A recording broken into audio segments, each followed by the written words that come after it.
আমরা সকলেই জানি হযরত ইব্রাহিম আলাইহিস সালাম আল্লাহর সন্তুষ্টিতে তার পুত্র ইসমাইল আলাইহিস সালামকে কুরবানি করতে গিয়েছিলেন। সেই সুবাদে আমরা আল্লাহ রাব্বুল আলামিন আমাদের জন্য একটি পশু কুরবানি করার সুযোগ দিয়েছেন আলহামদুলিল্লাহ। আরে শোনো, কুরবানি তো দিতেই হবে, যেভাবেই হোক, না হলে তো মান সম্মান থাকবে না। সম্মানিত দিনী ভাই বোন, বুখারী শরীফের মধ্যে একটি হাদিস আছে যে ইন্নামাল আমালু বিন্নিয়াত, যে নিয়াতের উপরেই হচ্ছে সব কিছু নির্ভর করে নিয়তের উপরে। আমার অন্তর থেকে কুরবানি দেওয়া এবং অন্তর থেকে না দেওয়া, মানুষ দেখানো কিনা, আমার হারাম ইনকাম দিয়ে কুরবানি দেওয়া কিনা, আমি ভাগ বাটোয়ারা কীভাবে করলাম না করলাম সেটা বড় বিষয় কিনা, এটা সব কিছু নির্ভর করে আমার শারীরিক ইবাদতটা নির্ভর করবে আমার নিয়তের উপরে। আল্লাহ পাক আমাদের নিয়তকে কবুল করুক, আমিন। ওইটা পাঠাই দিও আমার অ্যাকাউন্টে। 2 মাস হয়ে গেছে, কিন্তু হিসাব করে পাঠাই দিও। সামনে কুরবানি আছে, ব্যাপারটা সিরিয়াস নিও।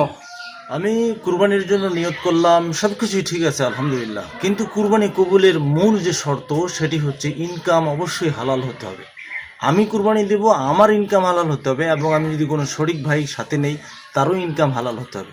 যদি উভয়ের ইনকাম এবং মনমালিন্য, মনের যদি মিলও না থাকে, তাহলে কুরবানি আল্লাহর সন্তুষ্টি হতে পারে কি না ব্যাপারে আমার যথেষ্ট সন্দেহ আছে। যেমন আমরা ইনকামটাকে কিভাবে বলতে পারি, আমি সুদের টাকায়, আমি ঘুষের টাকায় অন্যের হক নষ্ট করে, এতিমের হক নষ্ট করে, যে কোনোভাবে টেন্ডারবাজি, চাঁদাবাজি করে 3 লক্ষ টাকার গরু কুরবানি দিয়ে নাম চালাচ্ছি, নাম ফুটাচ্ছি, ইত্যাদি ইত্যাদি করে যদি আমি আল্লাহর সন্তুষ্টি দাবি করি, তা কখনোই আল্লাহর সন্তুষ্টি দাবি করা যাবে না।